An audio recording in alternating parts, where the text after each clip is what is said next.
They're fast. They're intelligent. They're deadly.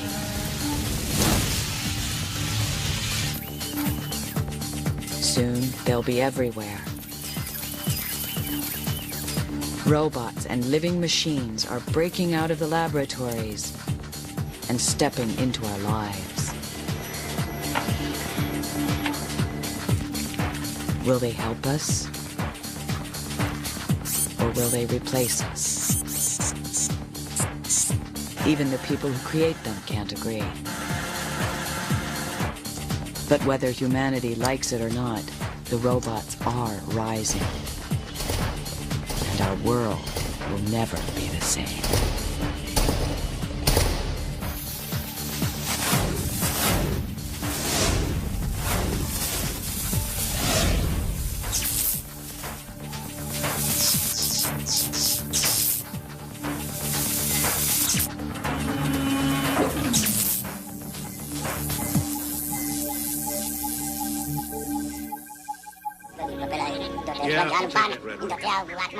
No, not that one. You, I suppose you're programmed for etiquette and protocol. Protocol? Why, it's my primary function, sir. I am well versed in all the customs. That is why I have been programmed. What I really need is a droid who understands the binary language of moisture evaporation. These are the robots of our dreams. Intelligent machines that live to serve. Can you speak Bocce? Of course I can, sir. It's like a second language to me. And these are the robots of our nightmares. Mechanical predators hell-bent on replacing their creators.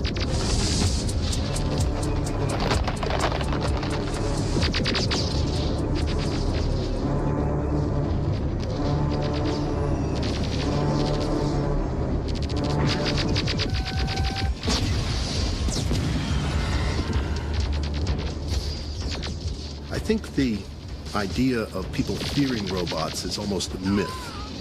I'm not so sure that people imagine that robots will bring direct harm to them, but it may be the cultural changes and the changes in the way we do things may have impact or consequence in people's lives or workplace or the way that we do things.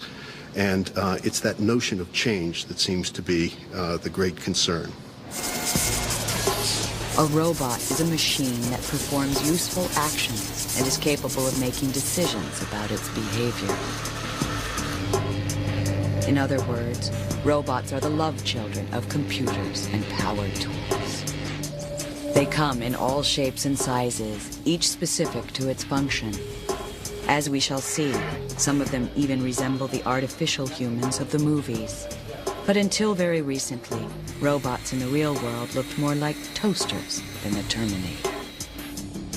Since they first came on the scene in the 1960s, real-world robots have slowly worked their way into industry, taking over more and more dirty, dull, and dangerous jobs with each passing year.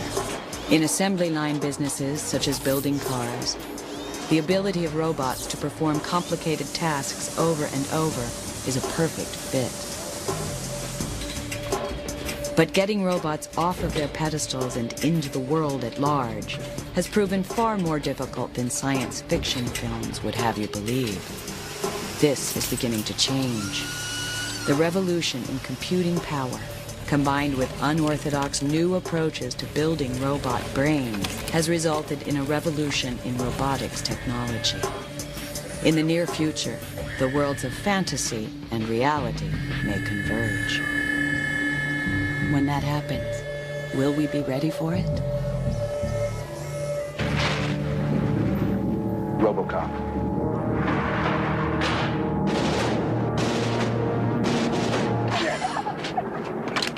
You better back up, pal! Your move, creep.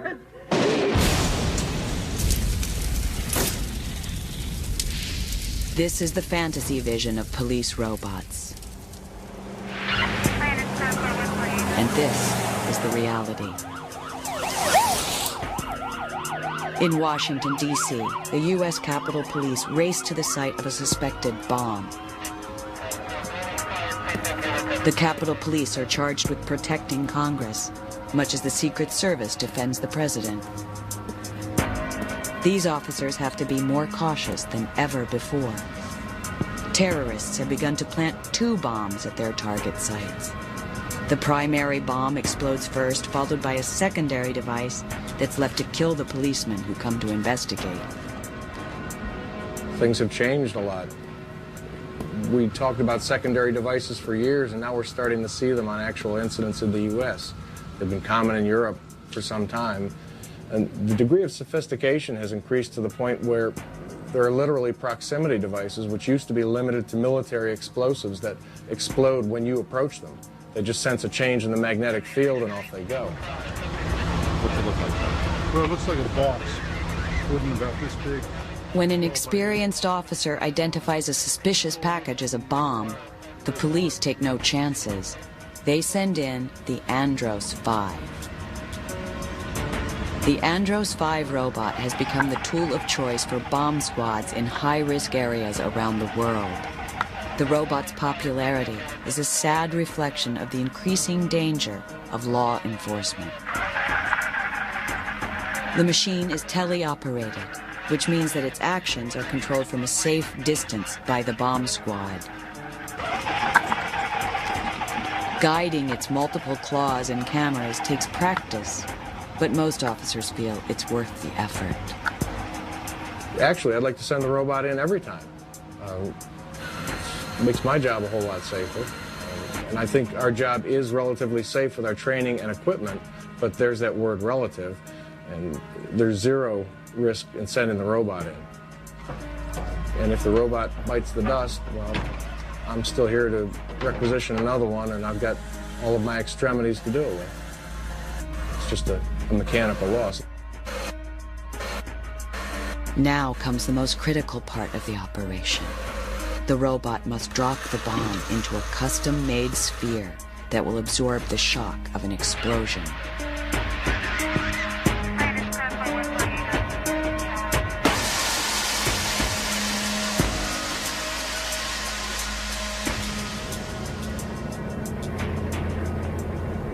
Somewhere in New Mexico, a fighter-bomber has crashed. The military needs to get a nuclear weapon out of the burning wreckage. They send in a robotic Humvee. These are the jobs that robots are beginning to take on. Jobs that literally nobody wants to do. Again, it's what roboticists call the 3 Ds: dirty, dull, and dangerous work. Like the Andros 5, this robot is teleoperated. The Humvee can drive largely by itself, but its arms are completely controlled by a human operator. This is the key question of robotics. How smart does the machine need to be? The answer most roboticists give is simple. It must be smart enough to get the job done. In some cases, you wouldn't want to trust a machine to do everything. But the strain of controlling every tiny movement from afar is often too much for teleoperators, especially if there's a time delay between human action and machine response. The newest robots use the faster, cheaper computers available today to let robots think for themselves, at least up to a point. There are 3 basic ways to make robots work. An intelligent, teleoperated system has some computerized control at the robot end, but a human makes virtually all of the decisions. With supervisory control, the human makes key decisions about what the robot should do, and the robot has enough intelligence to perform its tasks without constant guidance. An autonomous robot is virtually free of human control. This might not always be a good thing.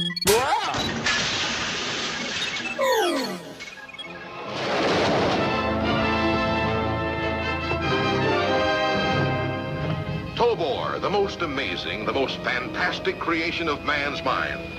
Oh, he looks alive. Tobor, bringing you chills you've never known before. People's perceptions of robots as compared to what they really are is one of the biggest problems that we have to face as roboticists, because Hollywood keeps on perceiving these robots and projecting them as competent, capable machines that will take over your world when you're not looking. When in actual fact, it's very hard for a robot even to get its steely butt off the ground, let alone wander around a room and actually do something like, say, vacuum it. The real future for these things, we feel, is when we can finally break that barrier, when you can finally take machines away from the little boxes that we have to put them in, like factories or even computers, and give them the power to be able to interact in the real world. In the mid-1990s, the two Dante robots became famous for their adventures out in the most remote parts of the real world. These 8-legged tethered machines climbed into active volcanoes in Alaska and Antarctica. The first Dante broke down almost immediately when its fiber optic communication line froze and snapped. The second robot fared much better. For days, it crawled around a volcanic crater, sampling toxic gases. Heading, I think we're ready to stand up and try stroking and turning. Dante was controlled using satellite links to the continental United States. The machine received basic instructions, then slowly plotted out its descent into the crater. The mission was overseen by NASA robotics chief Dave Lavery. With the Dante projects, basically I was responsible as the NASA telerobotics program manager for being the NASA representative for both field parties, Dante 1 and Dante 2.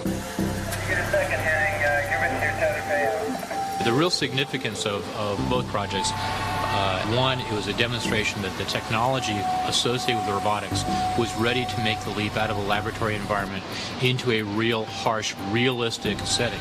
And you can't get anything that's more harsh than a polar volcano as far as we've been able to find on this planet. And yet the robotics technology has shown that there's a capability there for safely delivering a science package into a volcano interior and then bring the data back out without endangering any human lives.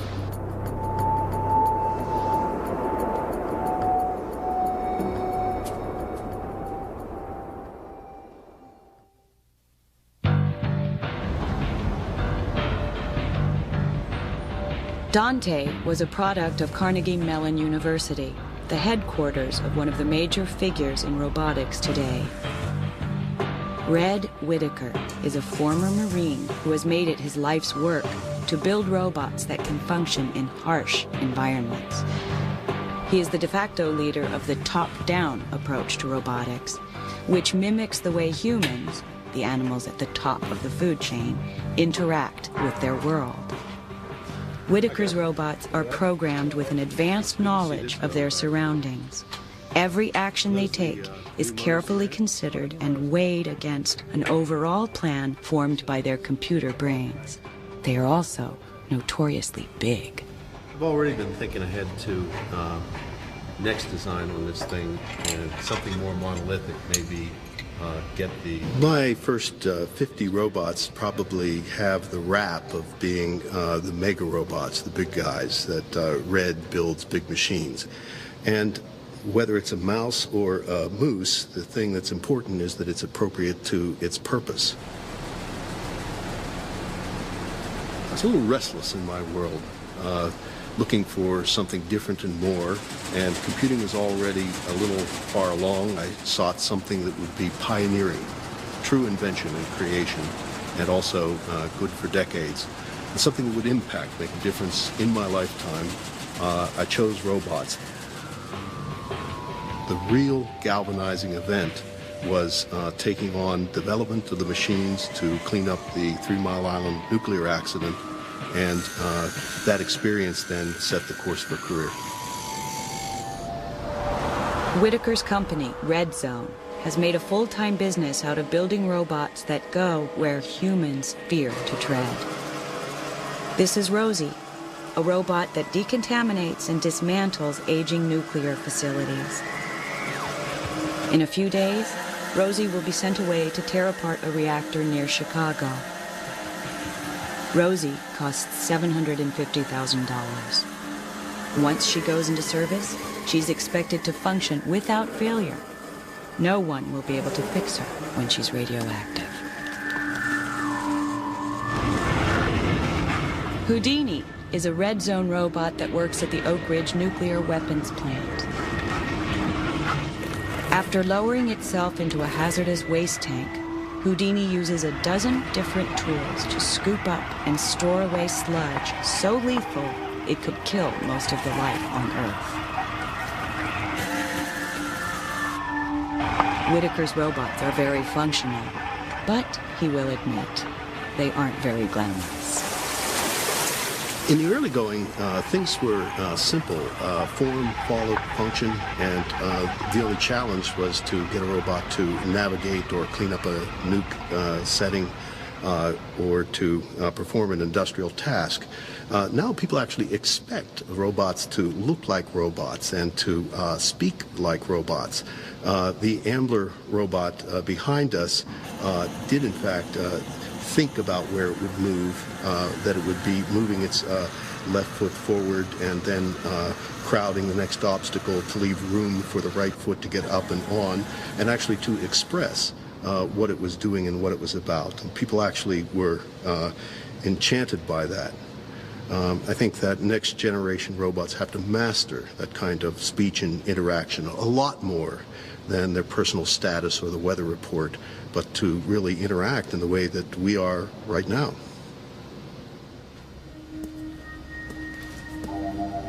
Whitaker's early robots were among the first that could function outside of a laboratory without constantly breaking down.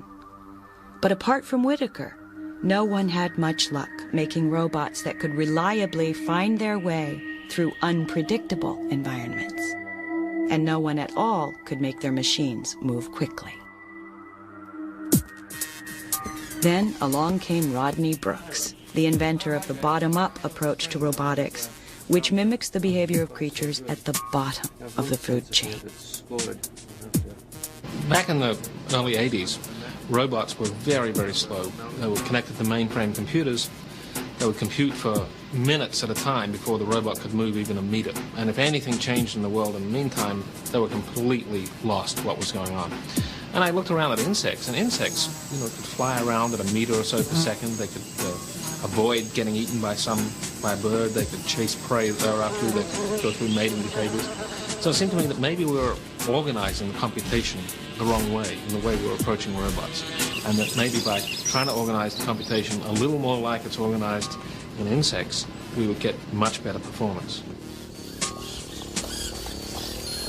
Brooks' insect robots aren't intelligent the way we think of humans or even computers as being. Instead, they operate on patterns of behavior.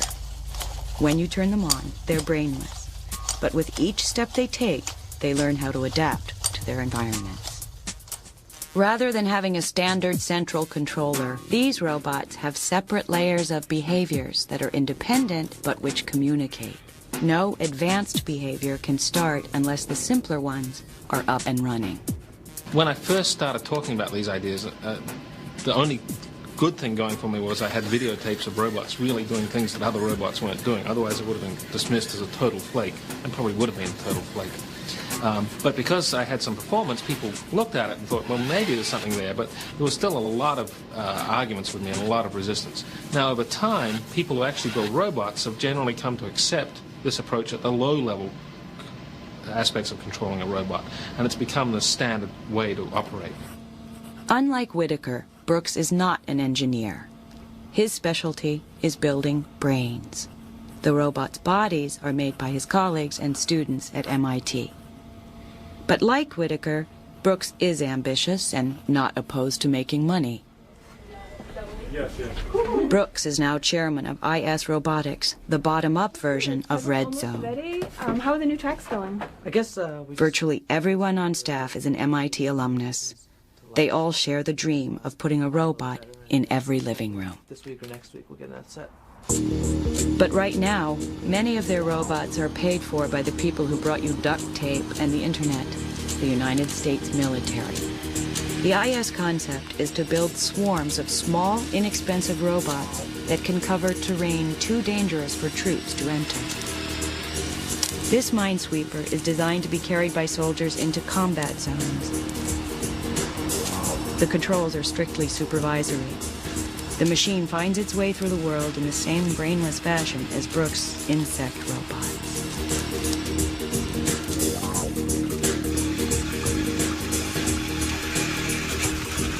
Ariel is an underwater minesweeper built for the Navy. The idea is that before soldiers hit the beach, dozens of these robots will march in and sacrifice themselves on enemy booby traps.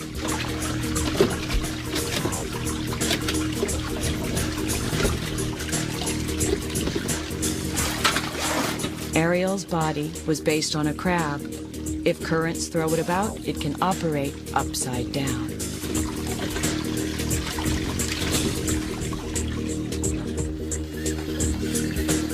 IS also sells versions of the Genghis robot to labs around the world. The original Genghis launched the insect robot revolution. It was built by Colin Angle, a one-time grad student of Brooks who is now head of IS. Angle and Brooks believe the entertainment market could provide the monetary push that commercial robotics needs. Much as computer games helped finance the microprocessor boom, a must-have robot toy could fuel the next high-tech revolution. This robot baby doll might be the start of something big. So the doll is capable of sensing lots of different interactions. Before it gets too upset and really all it wants to do is nap and eat, we can demonstrate some of these things. Like he likes to play patty cake. He can. He's just singing a song that he sings when he plays patty cake, and he likes. You can see he's kind of like that. He also likes to bounce. But of course, bouncing the baby like I'm doing also is very tiring for the baby. So as long as I keep doing it, he'll be in a good mood. But if I stop like I did, he's going to very, very rapidly get upset. And crash.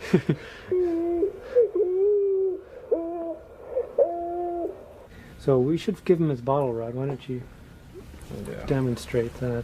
Yes, he's not being real happy right now. Oh, that's better.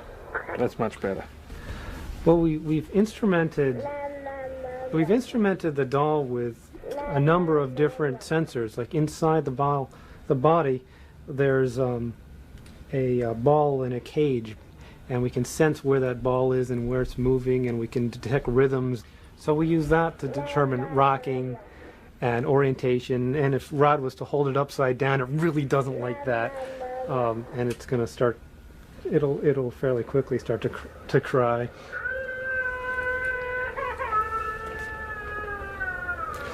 And so that puts in a really bad mood. We really did upset it by holding it upside down, because it's got these various drives that need to be satiated, and certain emotions that get excited by both good things and bad things. Give it a hug. And the hugging sort of lets it get a little happier. It's a very reassuring and comforting sort of thing. So you can see we've improved his mood measurably by giving it a little TLC here. In robotics, a lot of us feel like we've been cheated by Hollywood, in that Hollywood has shown robots doing things that we don't have any possible capability of doing with our robots right now. So people are disappointed when they see our real robots. On the other hand, I'm more optimistic now than I was 5 years ago that we're going to eventually catch up with Hollywood, and maybe before too long, maybe even in my lifetime, be doing a few things that Hollywood hasn't thought of just yet. Like what? Well, I haven't thought of them either. Leave it as a mystery.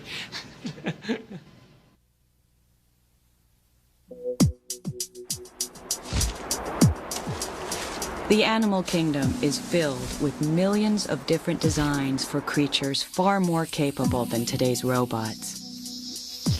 But as Rodney Brooks has shown, building machines based on lower forms of life is a promising path on the road to the ultimate goal, creating an artificial human. The ongoing miniaturization of computer processors and parts has resulted in the first wave of machine copies of organic life, what science fiction films call replicants. And nobody builds replicants as well as the men and women at the Massachusetts Institute of Technology. MIT's Leg Lab is constructing a motley assortment of replicants, ranging from robotic flamingos to creatures that defy description.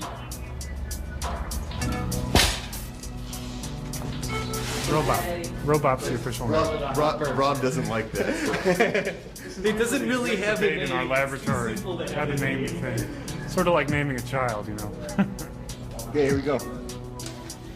The secret to getting these machines to run, walk, and hop is a combination of nuts and bolts engineering and savvy software writing. This one-legged robot has no onboard computer. It's kept upright by pure physics. But when the robots have multiple legs, they're propped up by something called virtual model control. The machines are tricked into keeping their balance by a simulated spinal cord built into their computer brain. The virtual spinal cord lets this robot, called Spring Turkey, walk on 2 legs. Until recently, this was considered impossible. But the Leg Lab tackles the impossible every day. For instance, Peter Dilworth is trying to bring dinosaurs back to life, working from the skeleton of a troodon. He has painstakingly assembled a 2-legged robot that he hopes will walk and run like the monsters of the Mesozoic. Ultimately, he would like to build a zoo filled with dinosaur replicants. Like many young roboticists, Dilworth's work has been inspired by science fiction. One of the things that really got me interested was this little guy. This is the robotic soldier from Star Wars. The whole idea of seeing these robots in the movies convinced me that it must be possible to actually make them. They look so real, and I felt that, you know, why can't I make that? Why can't I bring that into existence?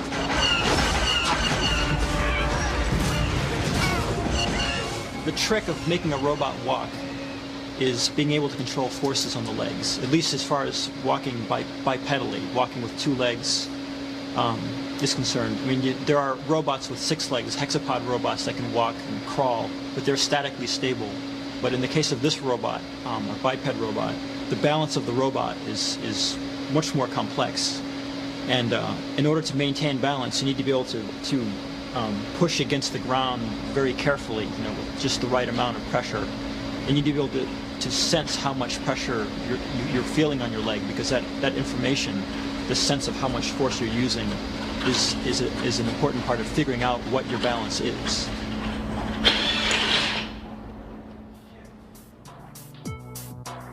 Replication doesn't just mean imitating a creature's physical movements. It can also mean emulating the way they behave.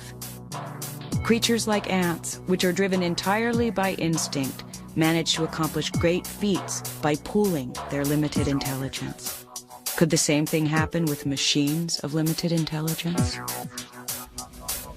James McClurkin has studied the way that insect colonies function by building robot ants that communicate using infrared devices. The robots signal each other if they find food, and they learn to cooperate to solve simple problems. When you make robots small, you have a lot of advantages due to their size. You can put them places where you can't get larger robots. You could have them foraging around through nuclear power plants, going through pipes, looking for cracks. You could even put them in the human body, use them for surgery. We were being funded 2 years ago to work on surgical robots about this big. They would go through your large intestine and perform surgery. So small robots are good. Only problem is that when you have small robots, they tend to be small. So one of them can't get very much done. You like to have a community of them working together to run around and collect dirt from under your refrigerator or spy in a building. In the building, you'd want, at the very least, all of them to avoid each other, so you wouldn't all end up in the same room.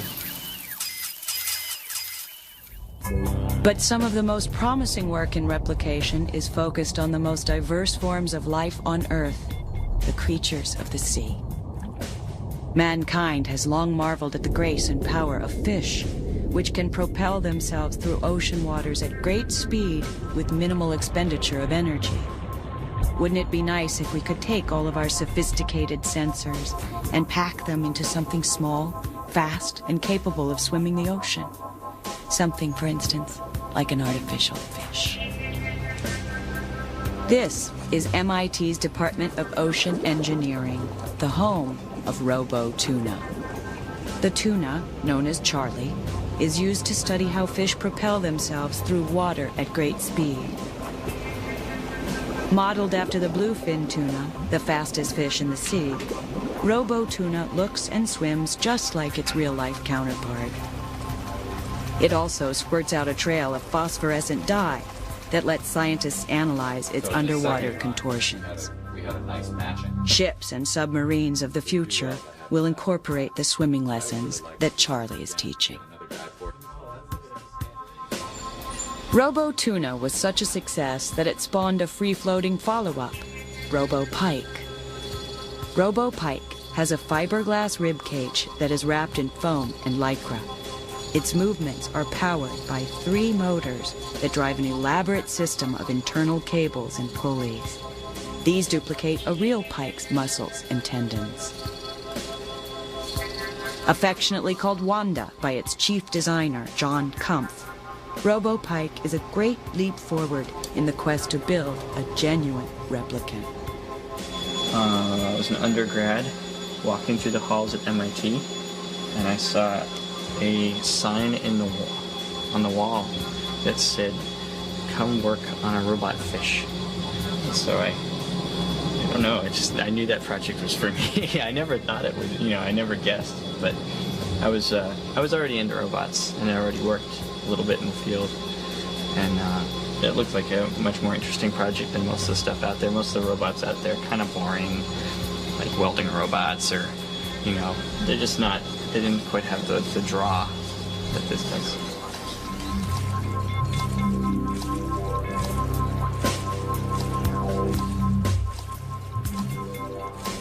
Pipe is going to be used to help us learn about swimming, and eventually we're going to do something like throw it into the ocean and ask it to go follow fish around and tell us what they do.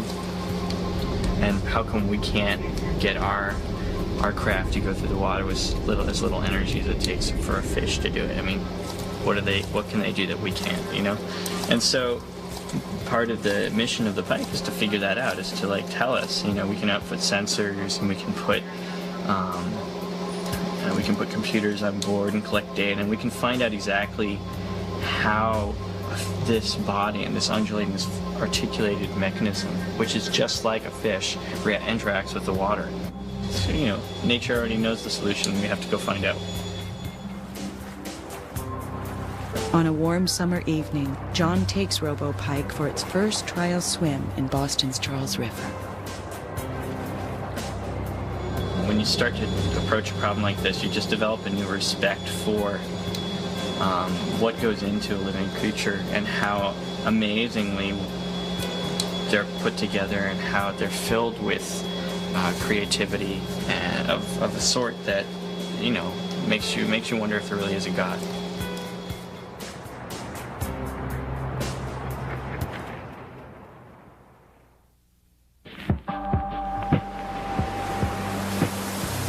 It's early in the morning off the coast of Northern California, but the good ship Point Lobos has been underway for some time. Its mission is to bring a deep-sea diving robot called the Ventana to the site of an ocean research experiment. The Ventana is an ROV, remotely operated vehicle. It is equipped with 7 cameras, 4 onboard lasers for targeting, 2 robot arms, and an assortment of interchangeable claws and power tools. It's one of the hundreds of ocean-going robots in use around the world. ROVs are usually pressed into service by oil companies looking for offshore petroleum. But the Ventana is special.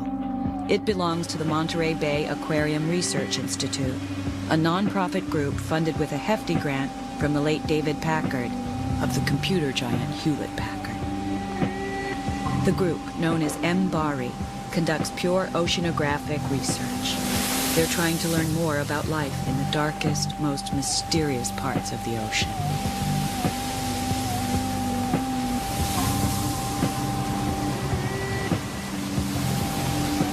The Ventana regularly dives to depths of 5,000 feet, where the pressure is so great it could implode a human being. The pressure problem is compounded by the fact that the robot is an electrical device operating in deep water, so a leak would be catastrophic.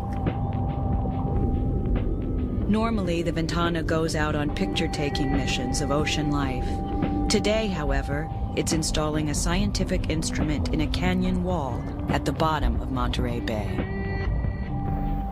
Well, see what the lasers are right now? That's our seismometer site, that hole right The mission is flown by a crew sitting in the belly of the Point Lobos. Can you hold it here? Yeah, go ahead. Just go ahead and zoom. I want to see how close we are to the wall.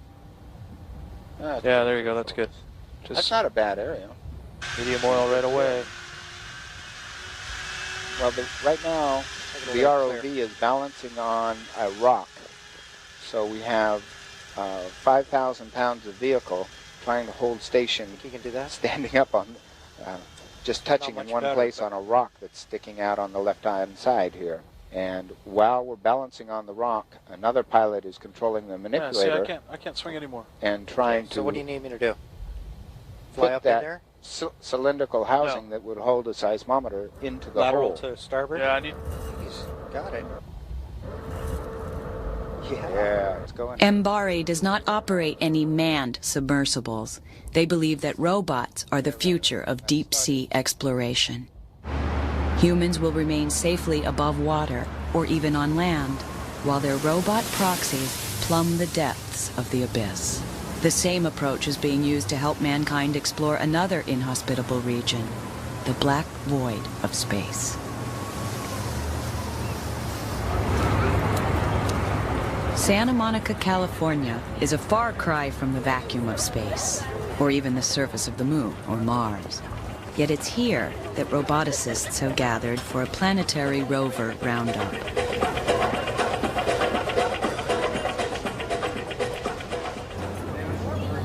Near the fogged-in beach, some of the best engineering minds in the world present a gaggle of wheeled, tracked, and legged devices that they hope will one day cross the sands of other worlds. They look slow and somewhat clumsy, but the fact that they move at all is a technological triumph. Rovers have to meet a set of requirements even more demanding than undersea robots. They must survive being shot into space, land on other moons and planets, and then operate in an alien environment for extended periods of time. If they break down, they're a long way from help. I think this will conclude my demonstration. Thank you. For this and many other reasons, most rovers move very slowly. A rover whizzing across terrain in low gravity could bounce on a rock and fly over the side of a cliff. This is good engineering, but it doesn't make for much of a spectacle. Still, these machines are the best hope the human race has in the next few decades to expand its knowledge about the origins of the universe. Manned space missions are now considered too dangerous and expensive to mount. Robotic astronauts will have to do our exploring for us. Fundamentally, these rovers that you've seen today, some of them are designed for the moon, but largely we're looking at rovers that are designed to go to Mars. The pan and tilt mechanism 15 years ago, we were really worried about simple little controls. How could we get it to do this little task or that little task? And today we actually handle most of those. You know, there's a whole realm of things that have to do with obstacle avoidance, which we still worry about, but is pretty well in hand. We pretty well understand how to do it. Now we have environments that are just wonderful for controlling a robot to get and do a task. And partially it's driven by advances in software and especially the advances in computing technology. Being smaller, cheaper, more powerful, lighter, it's just massively influenced what we're doing. vehicle that you see out here now. Robotic explorers have actually flown in space for decades, bringing a set of eyes and ears to places human beings could never dream of visiting. The robotic space pioneers included America's Mariner, Viking, and Voyager, and Russia's Venera and Lunokhod. These celestial emissaries sent back the first close-up pictures of other worlds. They forever changed the way we see the universe. But the early probes had little onboard intelligence. At the time, computers were bulky and slow. Almost all spacecraft actions were controlled from the Earth. The next generation of space robots are smaller and smarter. They have enough brains on board to take orders without second-to-second supervision. Mars Pathfinder was the first of a series of missions that NASA is sending to Mars roughly every 2 years. Pathfinder carried the Mars Sojourner, the first rover sent into space. Sojourner landed on Mars July 4th, 1997, thus becoming humanity's first semi-intelligent emissary to another world. At NASA's Jet Propulsion Laboratory, Rocky 7 is making its way across a rock-for-rock recreation of a Mars landing site. This rover is a great technological leap over Sojourner. Packed full of sensors and downsized computing power, Rocky is built to do much of its work without constant human guidance. In this case, a NASA controller sends Rocky a message saying, "Take a look at these 5 rocks and get a soil sample." Rocky works out for itself how to get to the rocks and what to do when it arrives. At the end of each mission, it will download its data to Earth, then wait for its next assignment. Eventually, fleets of small, inexpensive rovers could roam Mars and the Moon, paving the way for human pilgrims.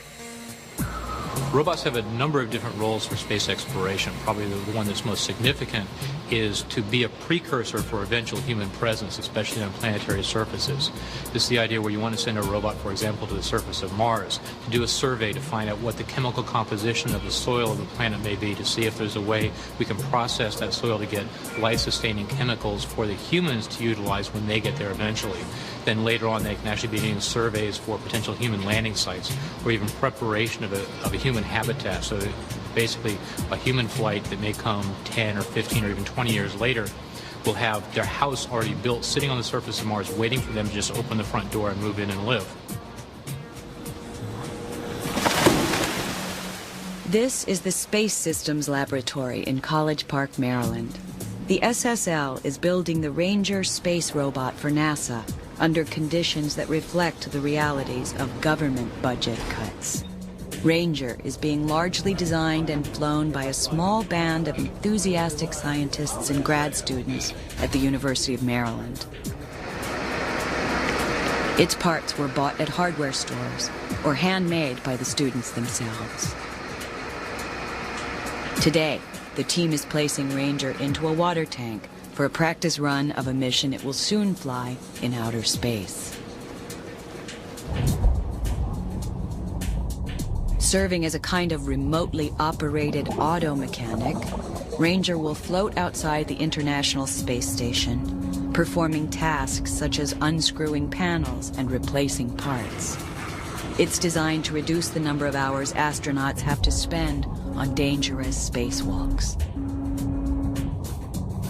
After NASA announced Ranger, Japan's National Space Development Agency declared that it had designed a similar robot that would be launched first.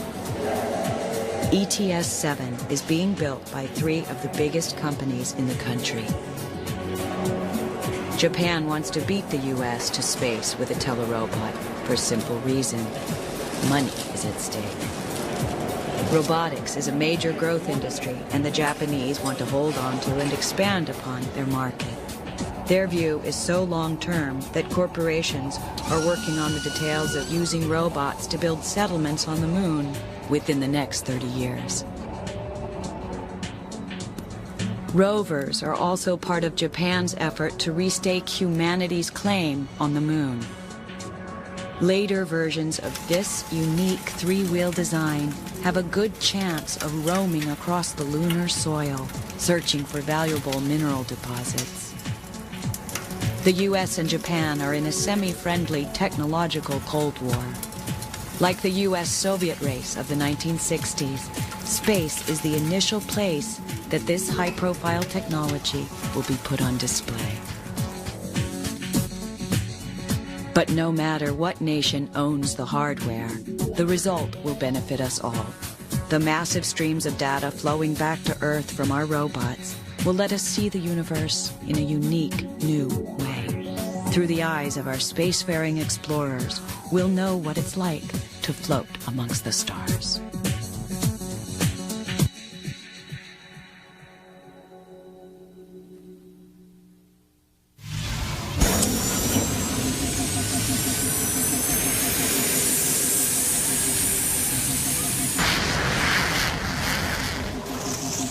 You're looking at the world of tomorrow, as envisioned by survival research laboratories. SRL is a San Francisco-based performance art group. Their malevolent machines spurt napalm and battle to the death before audiences across the world.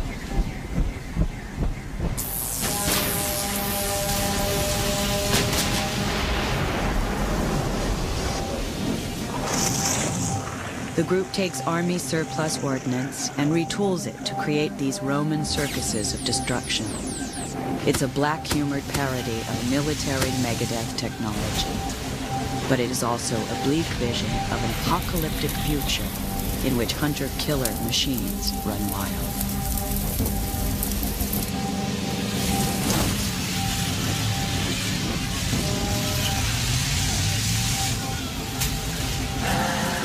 In the wake of the high-tech carnage of the Gulf War, it's not difficult to imagine that this cybernetic slaughterhouse could soon be duplicated in real life.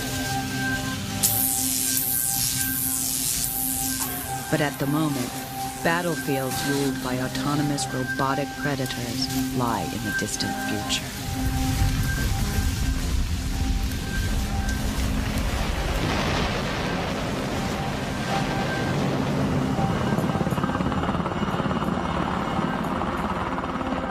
This is not to say that the wars to come will look anything like the wars of the past. The killing zones of the future are changing because the line between fighting men and fighting machines grows thinner every day. For all practical purposes, these soldiers are cyborgs. They are fully wired into the electronics attached to their bodies and built into their guns. They always know where they are and where their enemies are.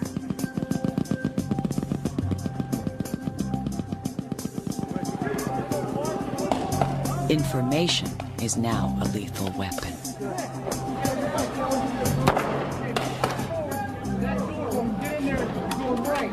Robots will have a place in this plugged-in battlefield, but they won't be pulling the trigger.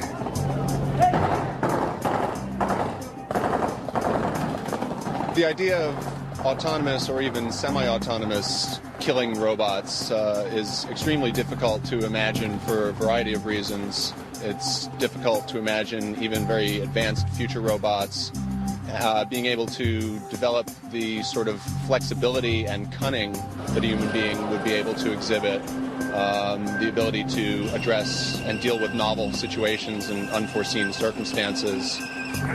Robots, machines are capable of seeing things in terms of black and white, ones and zeros, whereas a human being is capable of seeing things in shades of gray, and that's really what's required for that sort of mission.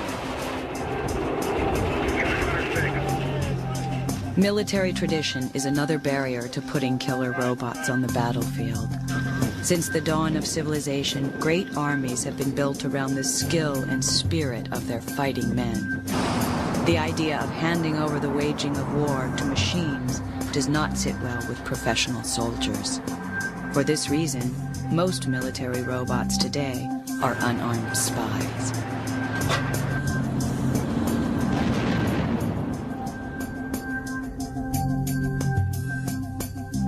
At Sandia National Laboratories, engineers have built a fleet of tele-operated robots that navigate hostile terrain and ferret their way deep behind enemy lines. Most of these machines are intended for use as scouts, ground equivalents of spy satellites or reconnaissance planes. Miniature rovers have their place here, too. Their small size gives them access to areas that human spies find hard to penetrate.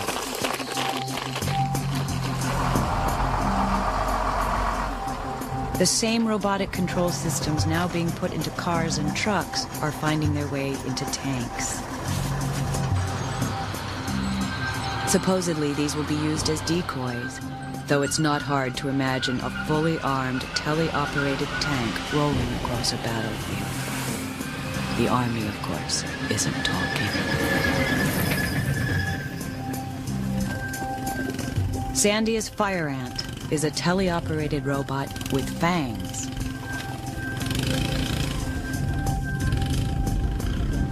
The vehicle drives out to a lonely spot, then waits for its prey.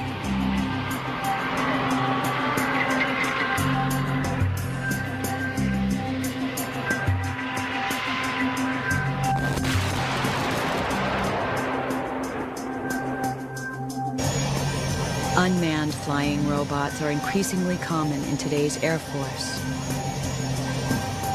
Drone planes have flown since the Second World War, but today they're flying at all altitudes, often for days on end. Here, too, their primary mission is collecting intelligence. They provide continuous real-time information about the battlefield. But the best-known flying robot is also the deadliest. Since their introduction in the 1950s, cruise missiles have proven themselves easily as lethal as the Terminator, and perhaps a bit smarter.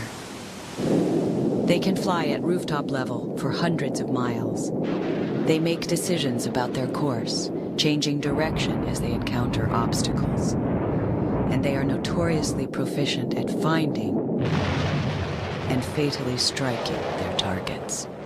The technology component of military operations has continued to grow over time and will continue to as our technological sophistication as a society and as a world increases. That does not suggest, however, that the future battlefield will be empty of human beings and wars fought by machines against other machines. The more likely scenario is human soldiers working alongside robots, sort of in tandem, and the military is only just now beginning to explore where the synergies might be found of using robotic systems with human soldiers.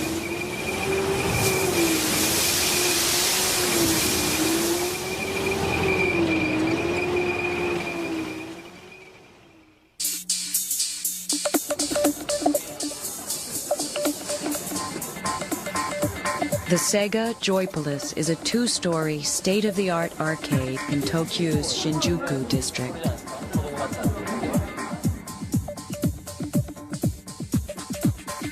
Using a combination of robotics and high-definition visuals, Sega has put hundreds of realistic simulated experiences under one noisy roof.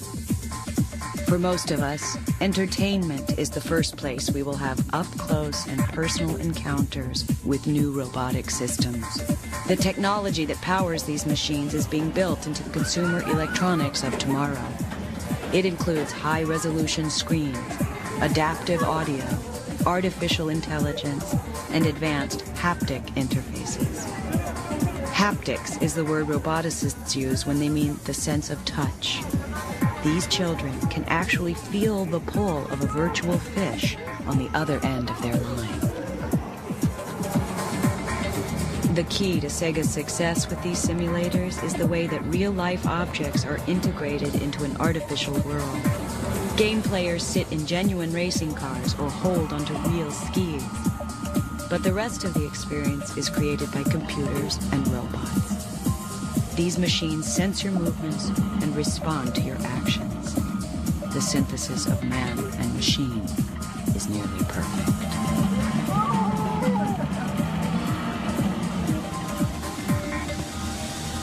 All of this has been made possible by the ever-increasing power of computer processing.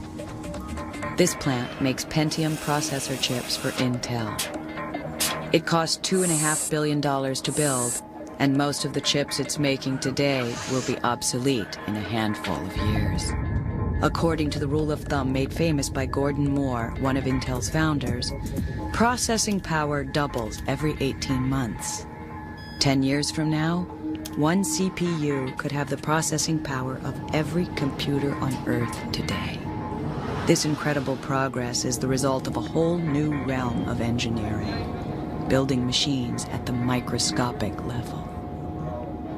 Silicon micromachining, which wasn't around just a few years ago but is now becoming very common, is going to have a big impact on robots and are going to let us get a lot closer to the sort of sensor density that we see on animals, on insects, where a cockroach has 30,000 air-sensitive hairs on its legs. With conventional technology, we couldn't put that density of sensors on a small robot, but with silicon micromachining, we will be able to.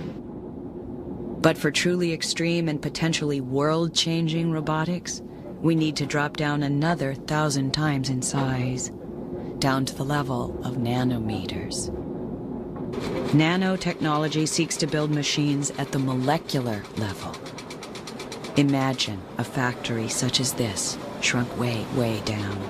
Thousands of such super small factories will assemble tiny robotic construction workers. The nanorobots will then tear apart and rearrange the atoms of whatever materials they're given. Nanorobots would be the ultimate recyclers. Just take yesterday's trash, throw it into the nanoprocessor, and out comes a sofa. But nanorobots could just as easily be programmed to turn your body into a pool of jelly. But this is the most extreme and perhaps far-fetched vision of nanotechnology. The practical work being done today is seen in this computer simulation from NASA. It shows how we might build materials that are atomically precise. This would result in lightweight, super-strong metals, plastics, and even diamond-hard surfaces that could revolutionize everything from medicine to space travel. At NASA's Ames Research Center, the mightiest parallel processing computers in the world are being used to solve nanotechnology's enormous technical challenges. This research is still in its early stages. Working nanotechnology might not happen for a long time, or it might not happen at all. A lot of the critics are saying is this is really hard, and it is really hard. But there's a couple of reasons we think that it's possible. First, if you look at the physics, nobody's been able to say, look at this physics, you can't do it. Number two is we have an example of atomically precise replicating machines, and that's life. The cell is programmed with DNA and environmental factors. It replicates. Life can build trees and whales and grass and people and dogs and whatever. So sort of life is the existence proof that being able to build atomically precise products and put them together and use replication is a very, very powerful mechanism. If the idea of self-replicating machines seems unlikely, one need only turn to Japan for a larger-scale look at the future. In the foothills of Mount Fuji, Fanuc Industries manufactures industrial machines. The ratio of humans to robots in this plant is approximately 100 to 1. Humans supervise, but these machines actually build themselves. Our robots have the ability to reproduce themselves. If they also become highly intelligent, we must begin to ask whether or not they are now alive. The advent of new technologies makes the creation of new life forms, including artificial humans, more and more likely with each passing day.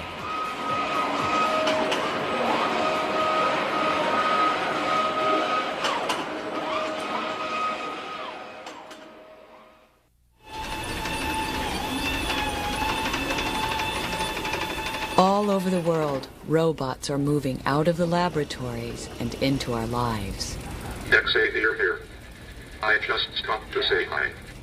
But for some roboticists, these pragmatic designs are just small steps along the path to the Holy Grail, the creation of an artificial human.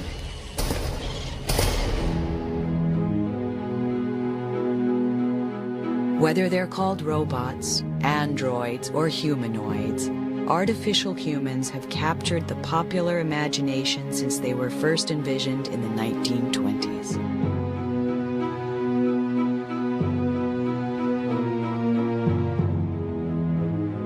Typically, humanoids are cast as soulless embodiments of the mechanical age, symbols of our dehumanization.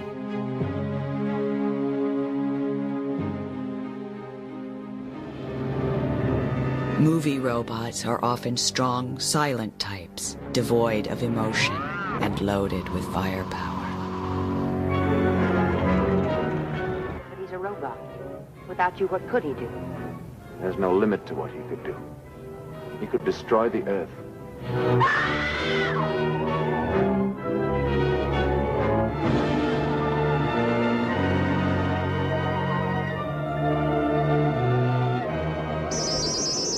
But a few friendly faces have worked their way into popular culture. You must come along now, Arthur. There's really nothing more we can do. And my joints are freezing up.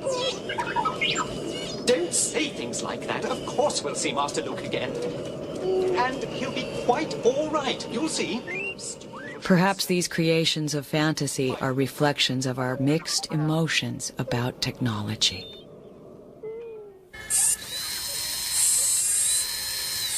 Building a humanoid in the real world is a lot harder than the movies make it look. And putting brains in the package is harder still. But we seem compelled to try. For centuries, our curiosity about the intricate machinery of life has driven us to create mechanical versions of ourselves. The finest artificial humans of the industrial age were the clockwork automatons of the 18th and 19th centuries. Watchmakers and engineers tinkered together these lifelike figures from tin, cloth, and ceramics. Their realistic movements were driven by the same wind-up mechanisms that power grandfather clocks. Automatons were usually built for entertainment, but some believed that if they built exact replicas of human beings, and they imbued their replicas with the power of movement, their creations might just come to life. All right, now, Electro was a mechanical man built by Westinghouse. His appearances at the 1939 World's Fair made him the most influential humanoid of the 20th century. Well, he's almost human. If he wasn't so big, I'd take him for an engineer.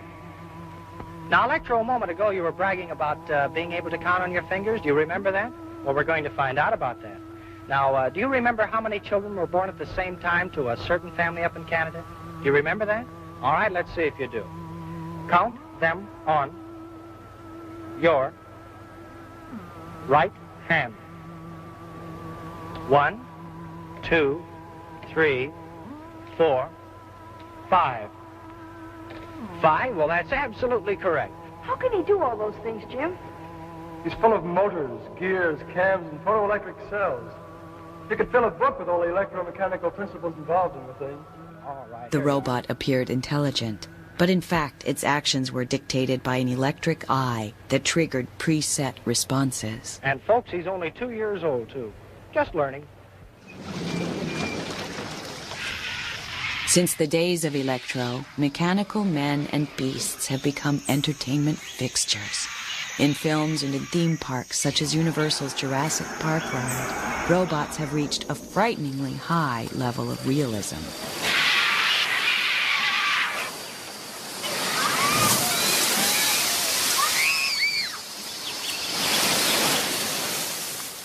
Hey, creeps! How are you enjoying it so far? Shows like this are designed to give all you people, if you'll forgive the expression, Goosebumps!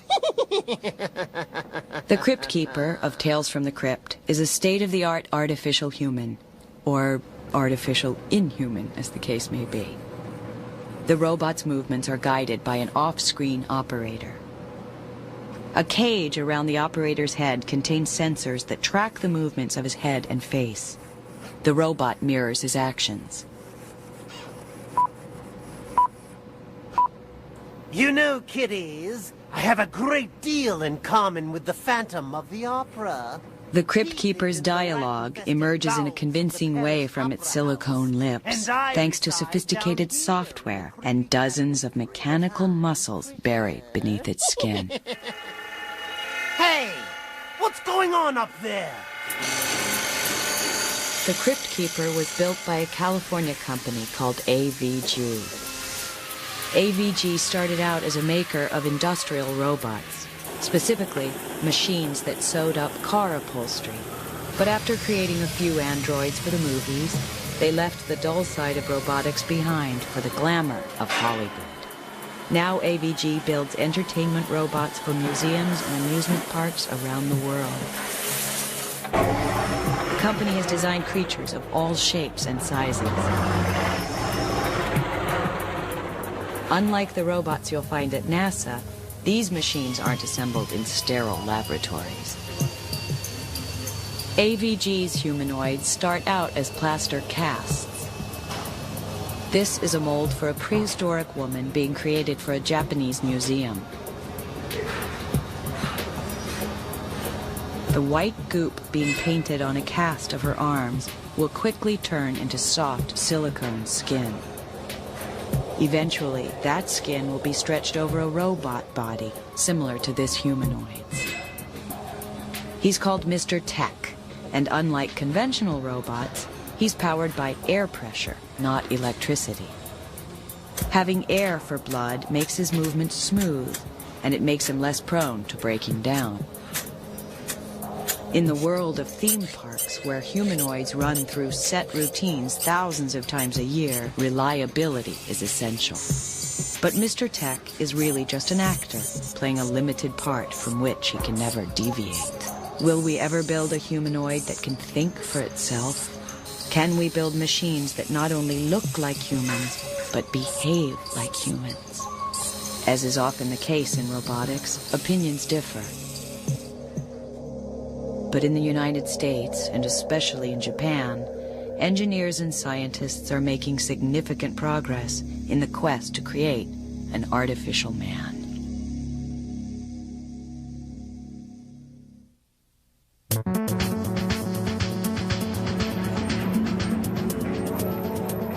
Tokyo's Aikibukuro district is a showplace for the latest consumer technology. Here, hundreds of thousands of devices are sold at bargain prices to consumers with a seemingly bottomless appetite for the newest, fastest, and most elegant machines. It's no surprise, then, to learn that Japan has the largest population of robots in the world, more than 7 times as many as the runner-up, the United States. The fascination with humanoids that runs through Japan's popular culture is reflected in the real-life efforts of its engineers. Japan has launched a long-term project to create a silicone underclass of domestic servants, robot butlers, robot housekeepers, and robot nurses, and they believe it's essential that those robots are humanoids.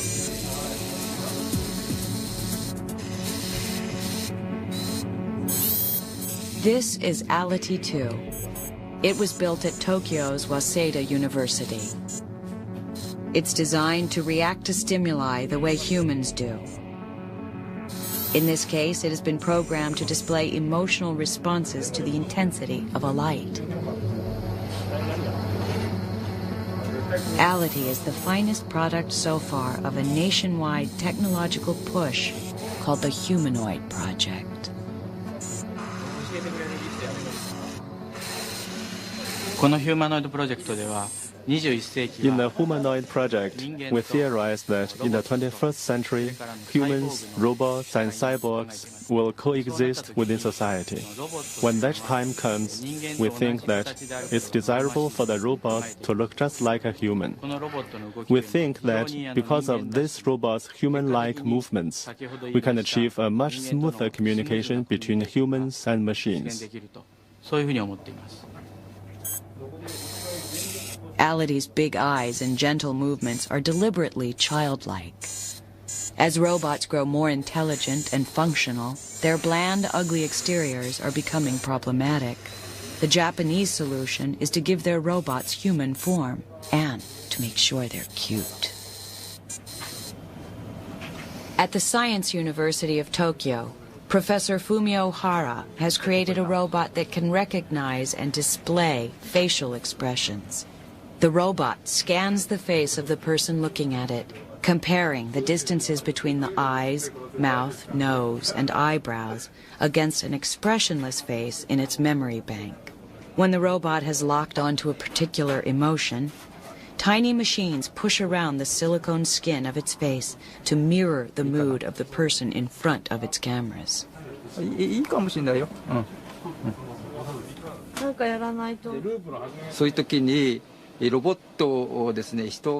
This project was started in order to improve the relationship between humans and robots by improving robots' facial expressions. If robots are not easily accepted by people, especially by older people, they cannot work for people. That is why we are trying to create a robot that is acceptable to the elderly.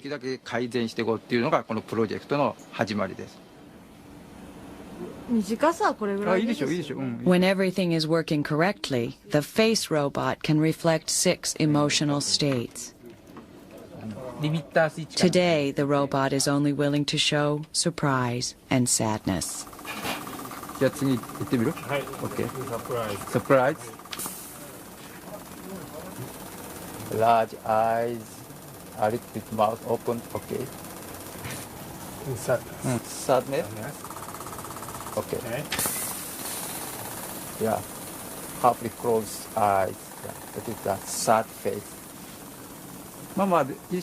Hara's success with this prototype has created enough excitement to generate $3 million of funding for an upgraded descendant. His next goal is to give the robot a voice. Work on a mouth robot, complete with tongue, is already underway. Of course, there's more to life than having a pretty face. It also helps to have a strong, well-coordinated body.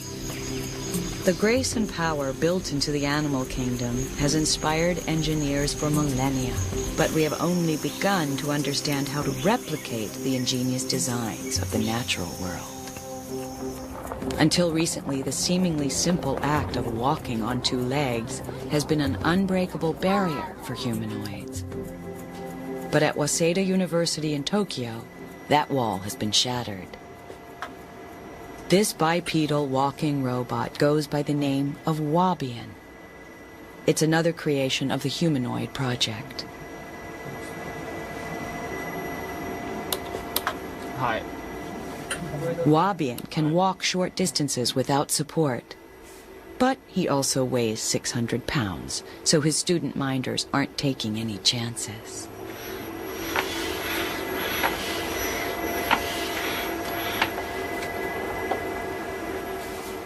Wabian also dances. He's a little stiff, but then so are most engineers.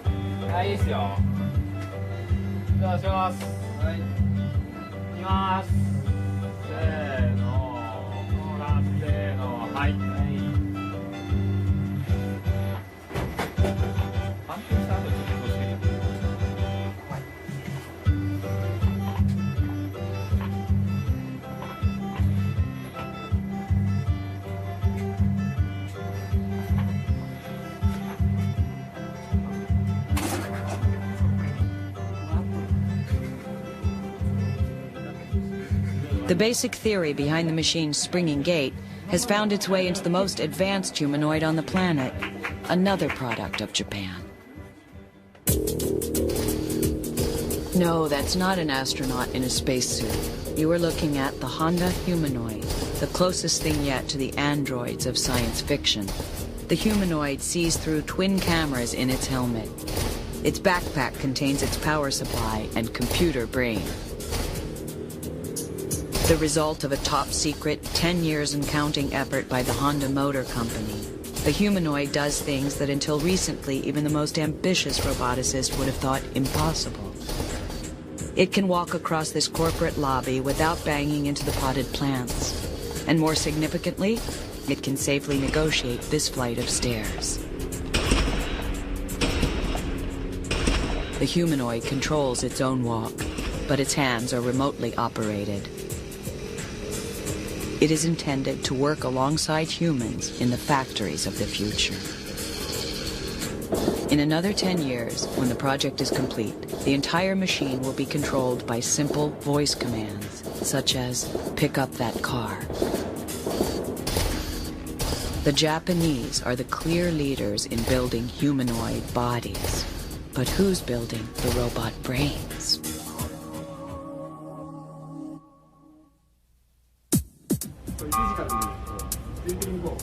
When it comes to putting brains inside the box, all eyes turn to the Massachusetts Institute of Technology's Artificial Intelligence Lab. Since the 1960s, the lab has been the center of machine learning. It's here that the one-time bad boy of the artificial intelligence world is attempting to bridge the gap between mind and body. As the pioneer of bottom-up robotics, which emulates insects and other creatures at the bottom of the food chain, Rodney Brooks might seem the man least likely to build a humanoid. But to Brooks, the creation of an artificial human is the ultimate challenge. We'd spent about 10 years developing insect-like robots. The next logical step for me would have been to build a robotic reptile, maybe, and then after that a small robotic mammal, and then maybe a dog-sized mammal, and then maybe an ape-like, and then maybe a human. But each of these has taken 10 years, it seemed to me. It took 10 years for insects. And I could see my own mortality come up, so I thought I should try and jump some levels. And then why not go all the way? Why not go for trying to build a humanoid while I still have it in me? This is our robot Cog, which is designed to be like a humanoid, or like a human, and have the same sort of bodily shape and form as a human. It's got eyes up here which should respond to motion right now. It's looking to see when something moves, and then it tries to reach out to it. And when it first started a few hours ago, it always reached the same spot. But over time, it first learned how to make its eyes look right at something that's moving, and I'll just wait here and I move over here, then it looks over to where I'm moving, and now it's going to try and reach out to that. So when it first started, it didn't really know how to look at motion, and it didn't really know how to reach for that motion, but over time it's learnt those two things. Much as a human child, an infant, learns over the first few weeks of life how to coordinate its eyes with what it sees, and then how to coordinate its stubby little arms and reach out towards things.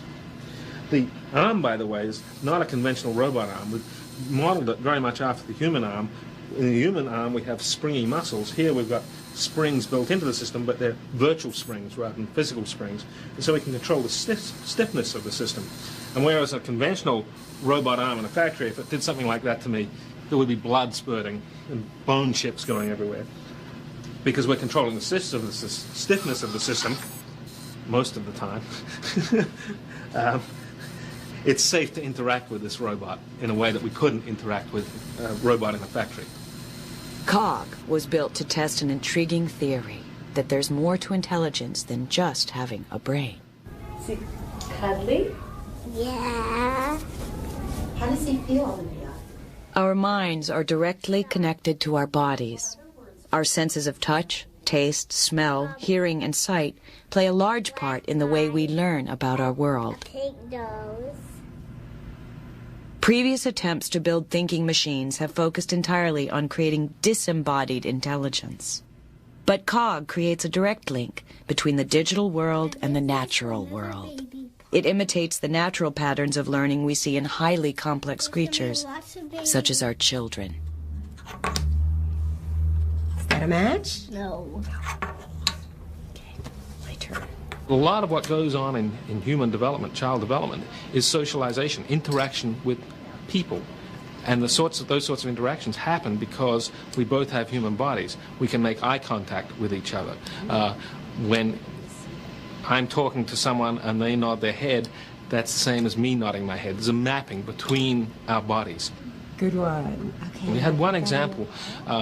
Cynthia Farrell, one of the graduate students who designed the robot, was interacting with it just so we could get some video footage for a conference on the arm moving about.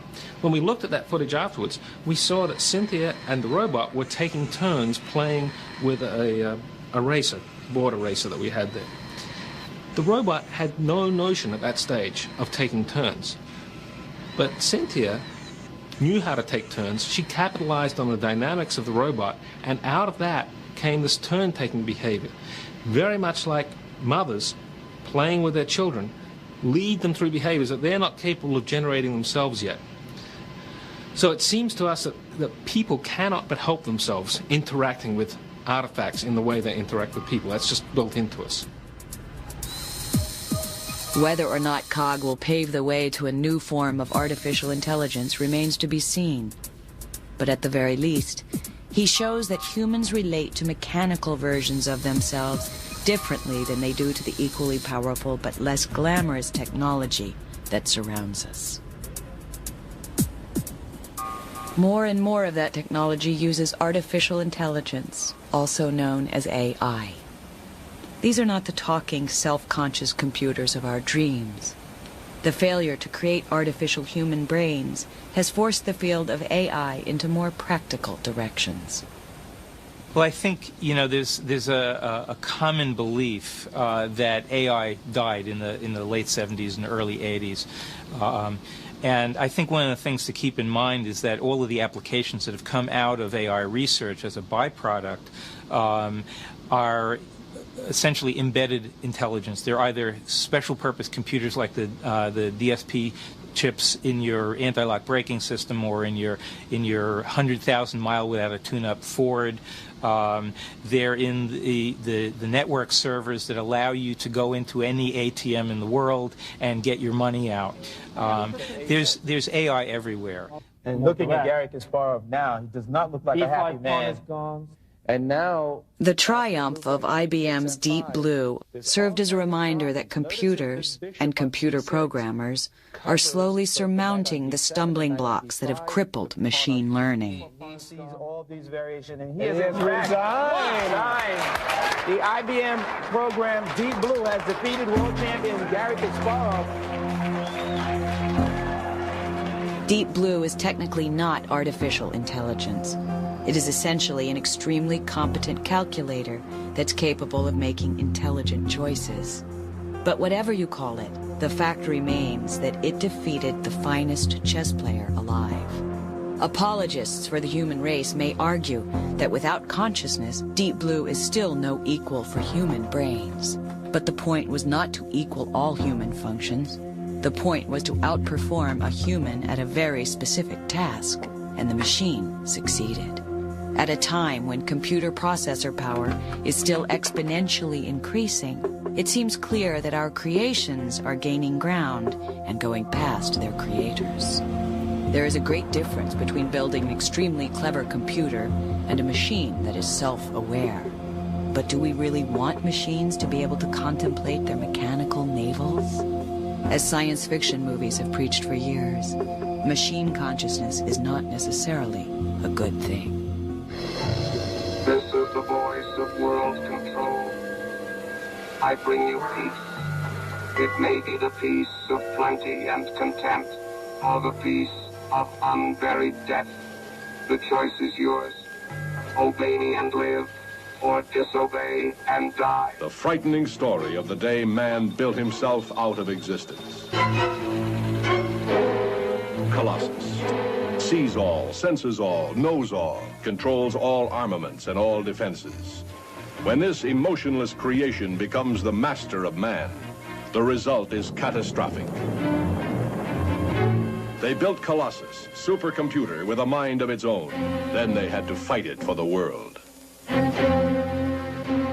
I think most people tend to think of intelligent machines as being conscious, conscious the way you and I are. The problem is that most artificial intelligence applications are not dealing with consciousness. They're dealing with intelligence, and there's a tremendous gap between consciousness and intelligence. Animals have tremendous amounts of intelligence in order to survive, in order to adapt to changing circumstances, changing environments, but they don't necessarily have consciousness as we, as human beings, believe we're endowed with this.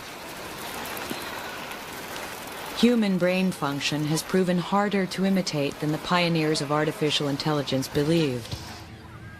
The 100 billion neurons in our brains are hardwired into our bodies in a way that still baffles researchers.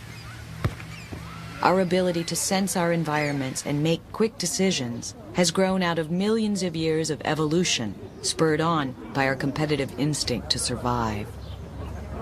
Would it be possible to accelerate machine learning by building emotions and a survival instinct into their programs? Or should we accept the fact that machines think in a completely different way than humans? And perhaps that's all for the best. Professor Shigeo Hirose of the Tokyo Institute of Technology is one of the foremost roboticists in the world. He has built creatures of all shapes and sizes, with the exception of humanoids. The professor feels strongly that machines should remain machines. If we try to create a slave race of exact replicas of human beings, and we give them emotions, we end up suppressing their desire to live. If that happens, everybody starts having a fear that one day the master and slave relationship will collapse, and something like Spartacus's rebellion might occur. But if we create a machine that is not human-like, we can avoid this problem. New acquisitions. You are a protocol droid, are you not? I am C-3PO. Yes or no will do. This is another argument in robotics. If we create intelligent machines, do we have the right to treat them as slaves? We have been without an interpreter since our master got angry with our last protocol droid and disintegrated him. Disintegrated?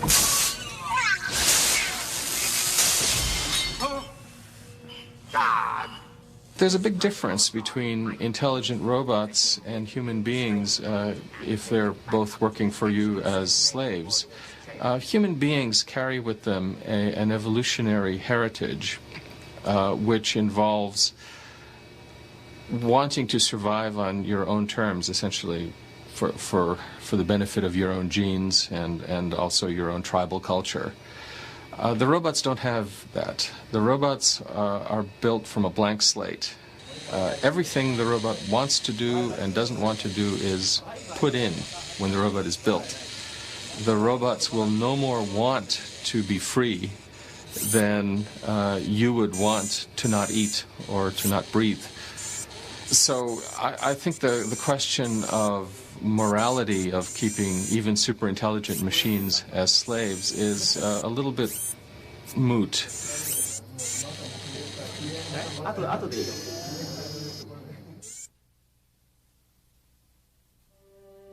A little family out for a walk. What do you expect? Wild robots must be free. In the remote reaches of New Mexico, a band of scientists are taking a wildly different approach to the problem of robot intelligence. They are attempting to use the young science of chaos theory to create living machines. This is the robotic face of a field called artificial life. Dr. Chris Langton is considered the father of artificial life.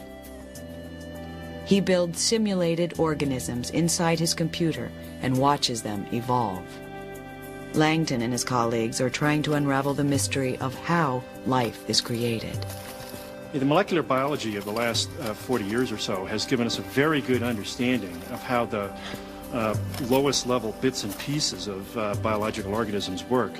What we do not have a very good understanding of yet is how all of those pieces work together to form one big organism. Computers have really given us the tool to understand how a whole organism is synthesized. Yeah, it's meant for desert terrain. This is not the world's prettiest design, but it certainly is effective. The mechanical insects created by engineer Mark Tilden and physicist Brossel Haslager are the first machines to apply the theories of artificial life to robots. These machines are all reflexes and no brains. Unlike conventional robots, they are not driven by digital technology. Their spark comes from the analog patterns of nature. How many transistors on this? A total of about 60. So there's barely enough on this thing to make a good, decent radio. The interesting thing between my technology and other types of roboticist technology is based upon the digital versus analog design aspects. My devices do in 12 transistors what many people can't do in 12 computers. Now, why is this? Well, let's take a look at the biological data. There's not a single living thing on this planet that has a digital computer as a brain. They all have analog systems. Yet what we've tried to do in a lot of things, like everything from artificial intelligence to even conventional robotics, is try and mimic analog processes in the digital domain.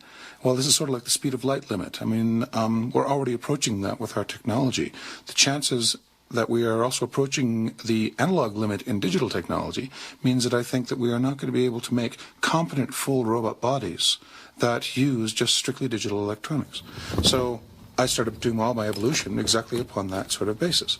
I started out with the simplest possible analog creature I could, and I have evolved from that device, from one creature up to over 200 interactive living machines, as we call them, inside my Robot Jurassic Park. And that is my basic philosophy. And the technology that comes from that is because the robots evolve these things because they need them, not because I programmed it in. This is Walkman. Now, Walkman, okay, I'm going to turn off Walkman now.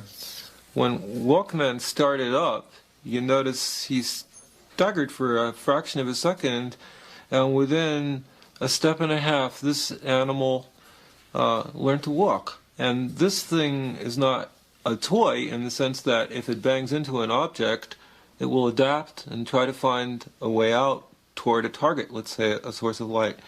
It does this with no computers. It does this with a very small number of transistors.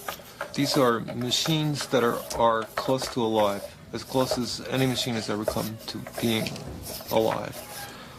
They're survival platforms. Their only purpose in life is to survive, and so they are amazing animals. And I call them animals because after a while you get to think of them as alive. And so Walkman, which is in free space, doesn't do anything very interesting, but as soon as it comes in contact with the world, I can grab Walkman. I can, unlike most robots, I can touch him. I can try to stop him from walking. He'll fight me. He adapts. He begins to change his gait. You can see his structure turning. He completely changes his behavior. So depending on the external world completes the architecture of this machine. He's now completely annoyed, and he wants to get out of my hand, so he's flashing his lights to see where I am. Walkman and its cousins are driven by simple urges. They're often solar-powered, so they seek out the life-giving rays of the sun. They are also inexpensive and relatively easy to build. Most of their parts are scavenged from discarded personal stereos, pocket calculators, and children's toys. Their low cost makes them expendable, but putting them out of action is easier said than done. These robots are built to take a beating. Tilden calls it biosurvivability. The concept of biosurvivability is one that I'm trying to get inside my machines. That is, you make a device which fights for its survival, and then you trick it into doing a task for you later on. That is, you trick it into doing a task in the same way that you put blinders on an ox to get it to pull a plow. You stick special sensors on a robot to get it to cut your grass. But in all cases, it means that if you've got something like a robot that is chewed up by your dog, even though it's sick and hurt and damaged, its survivability still forces it to do a task, even if it's undergone real problems. And this is a real difference from sort of like standard digital techniques, which are a bit flip and a wire cut away from immobility. My robots can be horribly mangled, and they still do their job. These artificial animals lack higher brain function, but they're far from simple. They do a vast amount of calculating, but on a level so deep it approaches chaos. Chaos is a name for the underlying complexity that's built into the seemingly random patterns of nature. The mathematics driving this are difficult for most humans to grasp, but the result is a machine that functions more like a natural organism than a man-made construct. This is Snake, and Snake is the most unusual creature. It's actually quite frightening. I'm holding it now in my hand, and Snake is reacting to me in various modes. It can spin like so. It can move along its length like a regular snake, but mostly it's not walking. This thing is moving through its environment by using modes of movement that biology, for the most part, never implemented. So Snake is really the first truly alien creature of this family of parallel life machines. And if you held it in your hands, you would see why.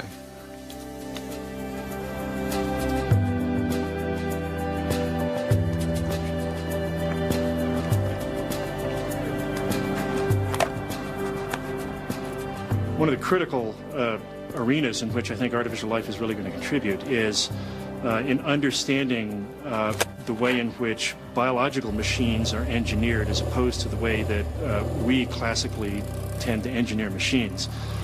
On the scale of geological time, over which we typically measure evolution, we are literally at now the end of one biological era and at the beginning of a new one. As soon as we attain the capability to actually synthesize life from scratch, whether it's in a beaker or in a computer or with a robot, we will have introduced into the world a whole new lineage of life, one that was synthesized by human beings instead of having just emerged from nature. I'm going to bet that by the year 2000 or within a decade of then, we will have built a machine that satisfies most of the criteria that biologists currently apply to living organisms.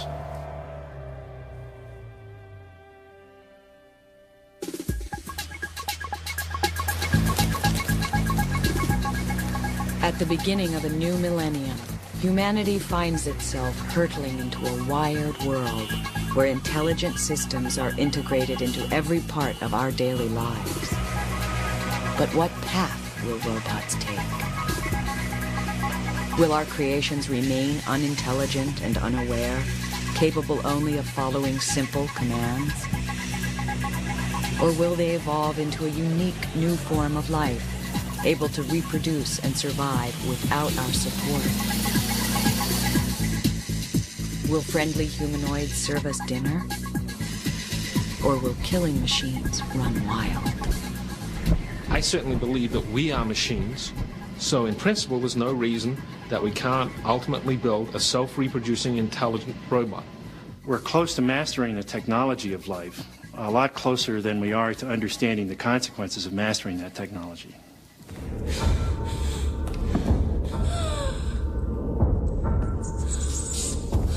We always think that, oh my goodness, it's going to go after Sarah Connor. But in actual fact, there is never going to be, in the general environment, robots that are smarter than we are. We are always going to be able to trick them or stop them.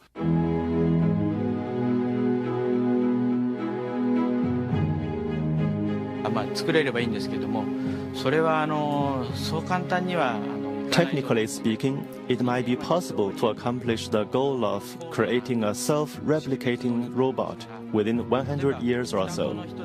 Whether these robots will become one of the species or tribes on this earth is an extremely difficult question, because a robot is basically designed and created by the hands of a human being. I think it all depends on the human's intention. In other words, whether we want to design robots with that kind of ability. If we decide to design robots that are self-evolving, what can we do to prevent them from becoming a threat to humanity? I think this is a big issue which our society has to determine in the future. 結論を出していかないといけない問題だと思いますけども。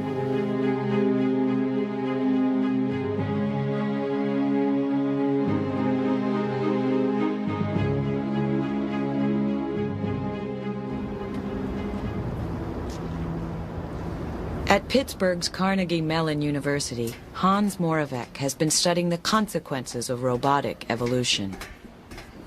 Moravec feels that humanity is at the brink of a golden age, and we had better get ready for it. I've compared the progress of robots and computers with the evolution of biological intelligence and come to the conclusion that it's going about 10 million times faster, and that we're just at the beginning of the vertebrate stage, effectively. But because of the pace, we can expect a machine that can not only model its world, but can reason abstractly about it. And that machine, I think, is comparable to human beings. In fact, in some ways, it will undoubtedly be much better than human beings, because it'll do those things better that we do very, very poorly.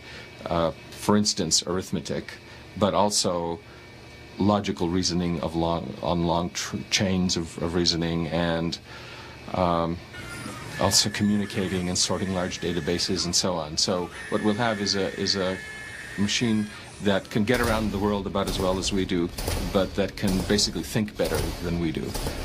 And at that point, human beings are on the verge of obsolescence. This plant in Japan is nearly completely automated. Moravec believes that when our robots can design and build themselves, all industry will look like this. Eventually, we'll all be unemployed.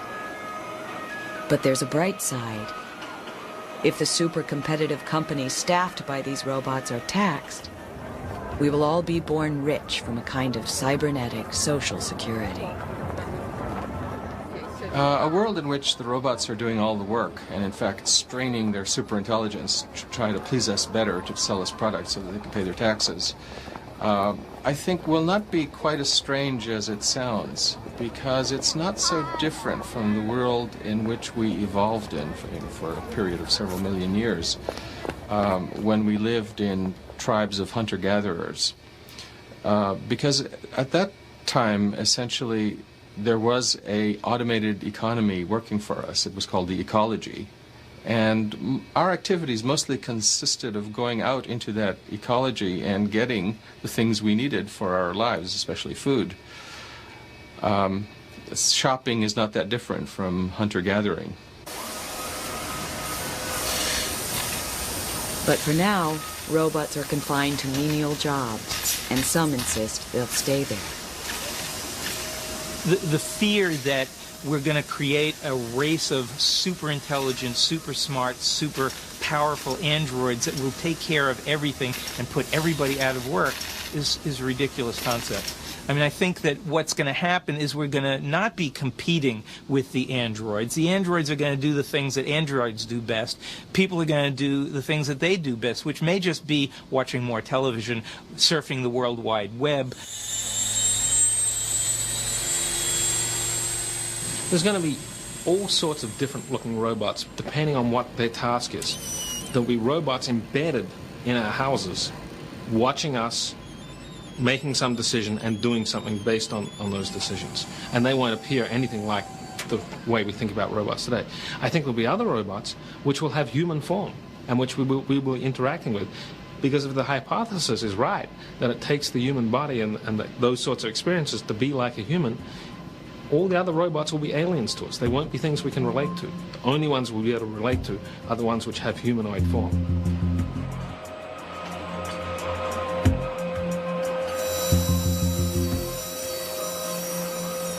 Technology is an incarnation of the human urge to survive and prosper. Our machines help us to overcome our limitations. Endowing our robots with intelligence is the next step in our ongoing effort to make our lives easier. But as our creations grow ever more complex and self-reliant, our fear of technology grows.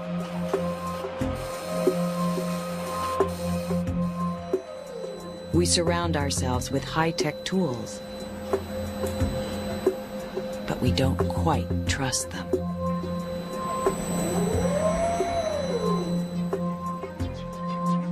But living machines, even artificial humans, may turn out to be less alien than airplanes or television sets. All of the complex devices we depend on, but don't really understand. Perhaps, by making our machines more like ourselves, we are bridging the gap between creation and creator.